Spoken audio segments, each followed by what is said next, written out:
Hello, welcome back. I'm Eleanor. Thank you for coming. And this is my podcast between Nasi Goreng and fried rice.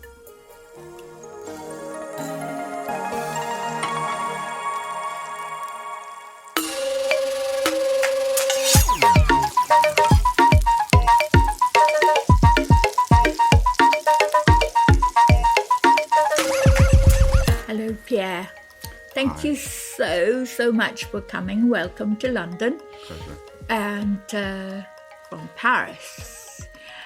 I know you came for the National Union of Journalists, DM. I can't remember what DM stands for.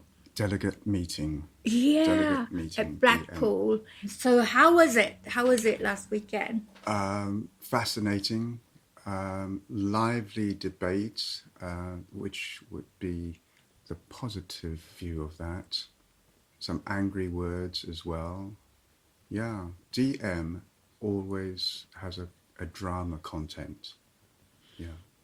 And I should say that I met you at DM in London 2 years ago. And then from there, we sort of kept out some communications, and I have been meaning to go to Paris to do a podcast with you, but somehow never managed it. But thank God, you're here, so we can do this. And I'm sorry I didn't manage to go to Blackpool. I would have liked to. Maybe we ought to talk a little bit about how the NUJ has also got branches in the continent, in Paris. That's right. Yeah, so Paris branch, been there for a while. There's the Netherlands branch and also the Brussels branch. So 3 branches. Together, we form the Continental European Council, CEC. Paris branch is the largest in terms of the number of members. Over time, of course, with the way things are going in the media, that the numbers have fallen a bit, but we're still there, we're plugging away. And overall, NUJ is trying to recruit. We've changed the rules slightly. That came up as one of the motions in the DM, how to help recruit. Cool. And we should talk about what you actually write about as a journalist. I've been following a little bit, but I must admit it's always sometimes over my head, because you write very specifically, quite specialist on what you say is not defense, but more sort of on weapons. But yeah, do talk a little bit about that. Yeah, it all comes back to the days when I was working for Reuters news agency. Reuters used to be 85 Fleet Street, London, and Reuters sent me to the Paris bureau as one of the team of correspondents, the reporters overseas. If you're overseas, you're a correspondent in good French.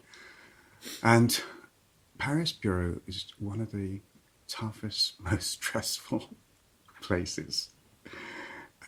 It's Paris, but it's the Paris bureau. But anyway, so they say, so Pierre, you can have either, for beats, your reporting speciality, equities, the quoted companies, aerospace and defence, that beat, plus building and public works.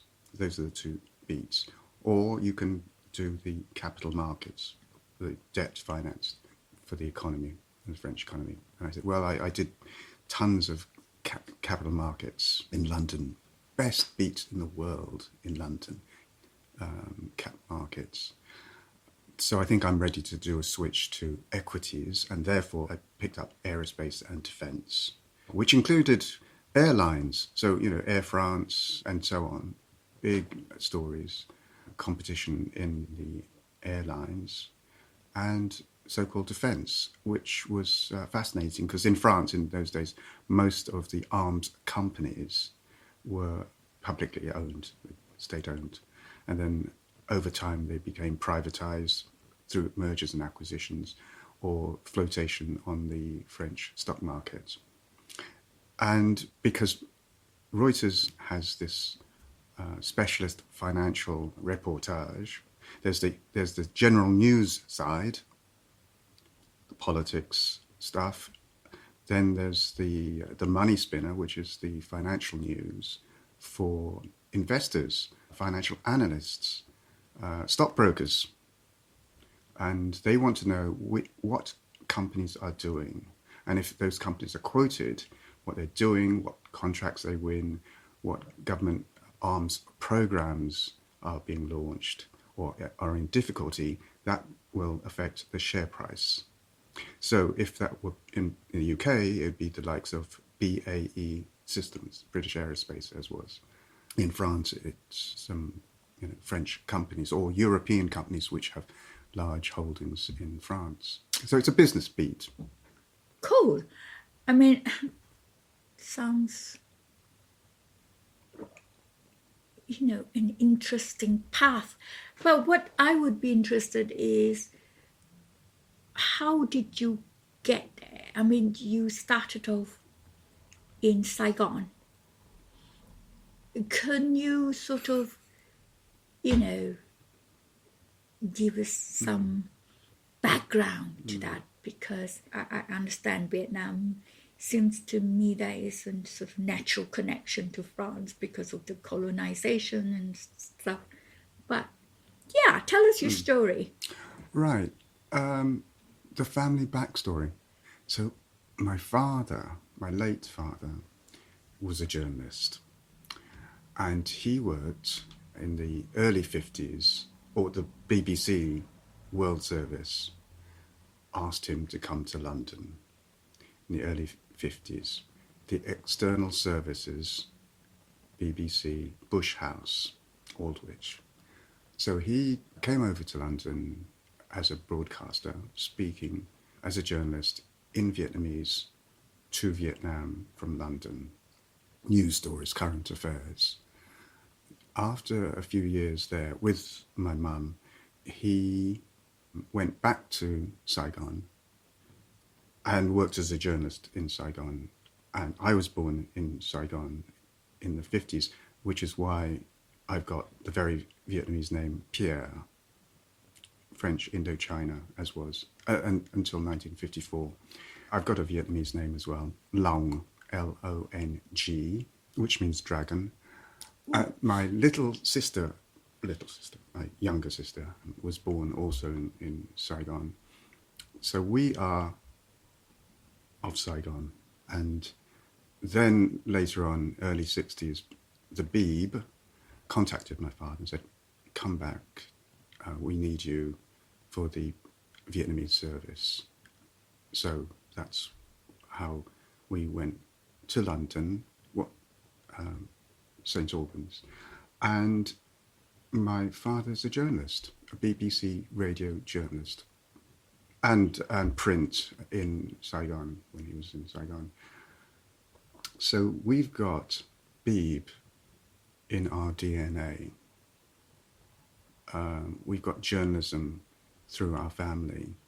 And I went to university in the UK, and I got a summer holiday job just before I went to university at the Beeb Bush House as a newsroom clerk. And it was the best job in the world. You roneoed off copies of dispatches, and then as a clerk you'd go around the newsroom and put them in the in trays for the broadcasters. So it was a great job, loved it. And then I got a temporary contract at the Beeb Television Centre before I went to university. Yeah, and my big brother, who was born in London in the early 50s, he got a temporary job as well as a newsroom clerk, Bush House. So we are Beeb and, journalist background. Wow. I think my BBC friends would be interested in that, I think. So you then, I think, if I remember correctly, you got married here? Your children were born here? Yeah, married in Brighton.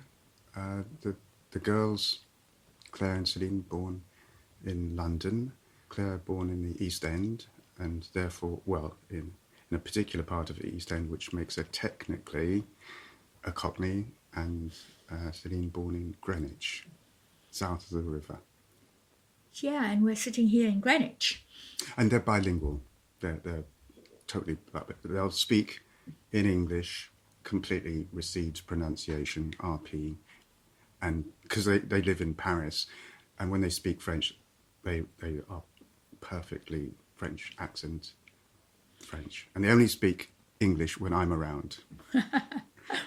Well, I can't say that for my children because they are also perfectly bilingual because they were brought up in French schooling in Strasbourg. So I know how it feels, and in fact I always been a bit ashamed that my French isn't really up to it. So when I was brought up, I was a useless mother in sense of their education because I had zero French. So we only did English at home. And I think people say, how come you didn't do Chinese with them? And I say, well, when you already have two languages to cope with, I didn't think I could impose that. Of course, now people say that children can cope with more. And certainly my grandson, who's in Brussels, speaks French at school, Polish and English at home because his mother is Polish. And I'm going like, oh, I wonder what he'll end up doing. But going back to family, if I may, because your children, your daughters, and I hope you don't mind me asking because I was fascinated that one of your daughters was a lawyer and then owned a bagel place. Bakery, yeah. She trained up to be a baker. Yeah, and it was written up. I remember people were saying, what an amazing place, and I was hoping that I'll get a chance to go there. But you said that she's now sold it, so yeah. So there goes my chance. But anyway, But I did bring you some bagels last time. Yes, when you were in you Paris. did. Yeah. Thank you. And your daughter, the other daughter, is an actress. Can look her up, but yeah, I mean, how do you feel about that, if anything? Because do you spend a lot of time with them? I know you said you had grandchildren. So how does that go? I mean, I asked that because, as I said, my son is in Brussels. We do talk through WhatsApp, but we don't see each other that much. We have family holidays. And my daughter's just got married, but she lives near me. So, yeah. But both your daughters are in Paris. Yeah, I see a fair bit. Claire, the older daughter, has two Chichi tots. Isidore, 6 going on 7. Ellie, 4. Usually Tuesday evenings I collect Isidore from his piano class, just round the corner from me. I take him home, stay for dinner, catch up with Claire if she's around, and Ellie, my granddaughter. And next Tuesday, I'm going over to collect Roxanne, my granddaughter from Celine, collect her from school with Celine, and then I'll take Roxanne home, have a bite to eat. So yeah, Paris is kind of a smallish city kind of easy to get round. Claire's 3 metro stops from me. I walk back after dinner, 15, 20-minute walk, cycle over to Celine's. Yeah, that's the other thing I want to ask you. I know you talk about Paris, and I've been to Paris quite a few times, and some of them are day trips. Love it. Usually go there to eat. But how do you feel? Because this is something I ask a lot of my guests, is how do you feel about your heritage, about having a Vietnamese heritage in France? I mean, is it different from, when you were in London? Because that was, your job was definitely tied in a way because it related back to Vietnamese news. So how does it feel, and how do your children and your grandchildren cope, if at all coping, with the fact of being East and Southeast Asian or Vietnamese in Paris, or does it not matter at all? Good question. How long have you got? No, when we were in London, before I got posted to Paris, I lived over in Charlton, SE7, and there was a Vietnamese language class for children in Lewisham. So I'd take them over Saturday mornings. Lovely couple, Vietnamese couple, classes for children, and afterwards lunch. So yeah, it's an important part of the story. The thing is, for me,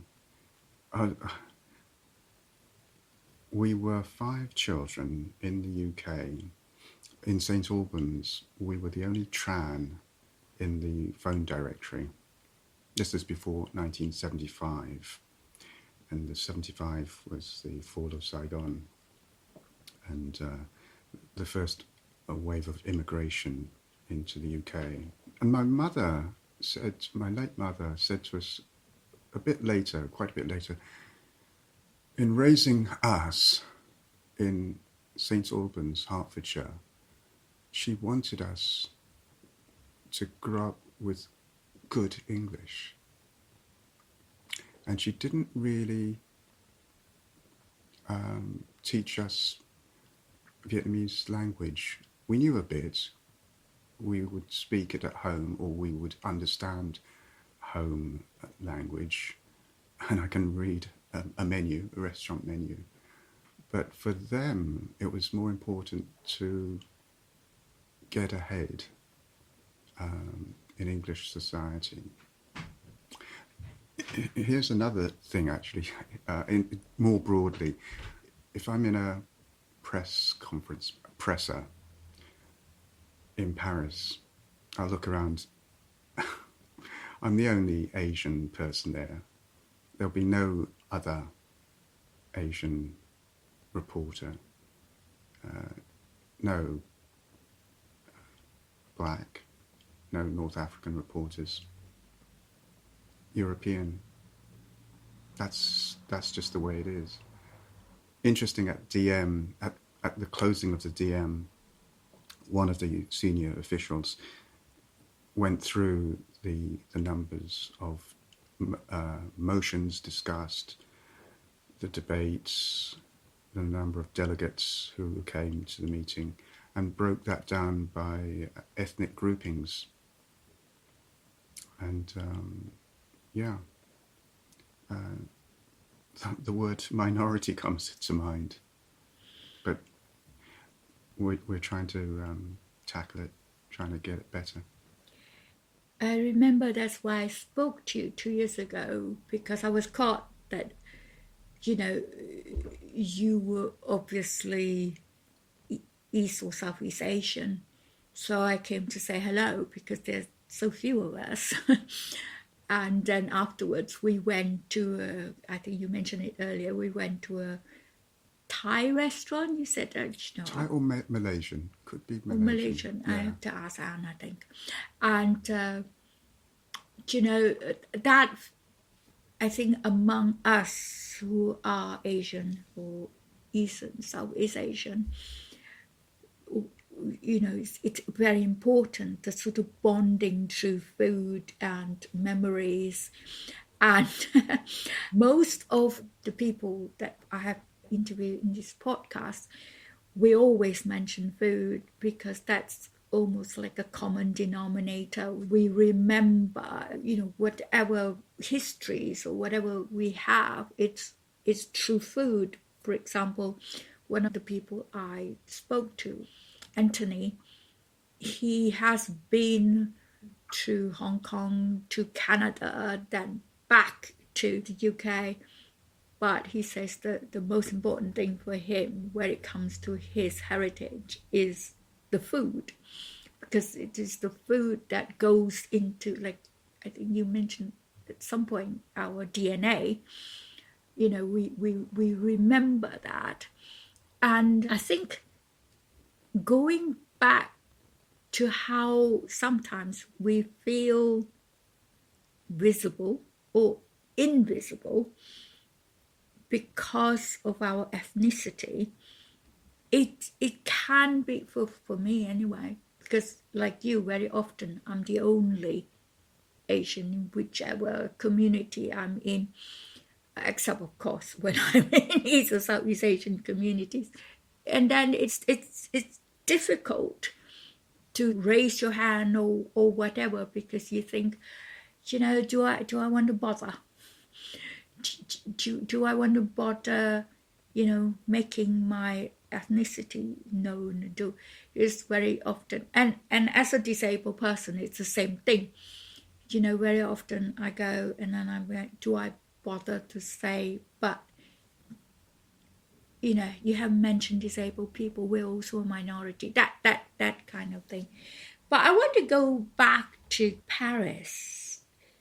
I think that you're probably fairly settled in Paris now, your children and grandchildren being there.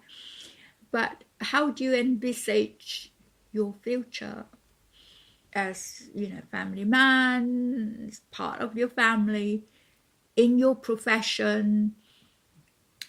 What to do in the future? Well, here's the thing. Officially, under the French rules, I've hit the retirement age, and so officially, I delayed claiming my French pension to the last possible date. But now, yeah, I get the French pension, and I'm still filing copy, meaning I work as a reporter. I'm still writing articles, freelance. So, freelance reporter, freelance correspondent for a foreign outlet. So that's part of the future. Yeah, can't help myself filing copy. As you say, it's in your DNA, this journalism thing. I'm writing. I started. That's the hardest part, getting started. A little personal article for the Paris branch newsletter on the DM. What was it like to be there? Sort of not a technical piece on the motions, the debate, etc. Who voted for, who voted against. The blood on the walls, as I call it. No, this I pitched a personal story. What was it like to be in Blackpool? Bloke from Paris, and I'm can't help it. I love Paris. What I tend to do is I don't even go very far. What I tend to do is I get off at the Gare du Nord, and I kind of like walk down past the Modern Museum. Yeah, Pompidou Centre. The Pompidou Centre. Yeah, you're totally right. And then, if I feel like it, I go a bit further and go shopping. But I tend to just go in my wheelchair, although I do know how to use the buses, and the buses are quite accessible. But the most important thing to go to Paris is the food. I think I'm going to ask you to recommend some of the restaurants. I know that there's a sort of Chinatown in Paris, and which is actually reasonably walkable. What would the sort of restaurants would you recommend that is within reach of Gare du Nord or Gare de l'Est? Sort of, because this is the sort of area where you can get to. Gotcha. Right. So, yeah, the biggest, most well-known Chinatown is over in the 13th arrondissement. And that's where I go for my Vietnamese sandwich. There's one particular place over there in the 13th Chinatown.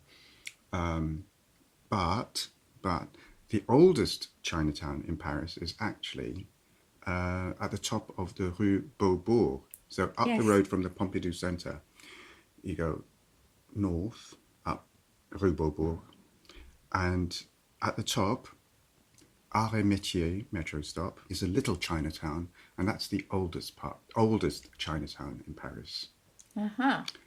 Yeah, Arrêt Métier, arts and crafts, and there's another Chinatown over by Belleville. So my favourite little, of course I'm not going to tell you because it'd be so crowded, can't get a table. But it's a little place, really sweet, all painted in red, which is a lucky colour. And the nicest chap there, and he does Vietnamese and Lao and Thai dishes, and and he serves up the Vietnamese beef noodle soup pho. That is the nearest thing to the national dish. Fantastic, because I can never understand. I'm not sure that they have it in Paris, but you can have a vegan pho, and that's it. Soya. But the soup won't have that consistency, would it? But anyway. Sorry, just to cut in on that. Sorry. Well, not vegan, but family trip to Vietnam many years ago. We were up in the Delegates. It used to be the family resort, summer holiday, when we were children. And going into the market first thing in the morning and having a vegetarian dish for breakfast, one of the best, most memorable meals ever. Because a lot of Vietnamese are, of course, Buddhist by origin, and they will eat vegetarian dishes. And yeah, lots of choice of vegetarian meals. That sounds fascinating. But I think, so I'm going to thank you so very much for coming. I hope to go and see you in Paris sometime, and maybe we can go to a Vietnamese restaurant or a Chinese restaurant.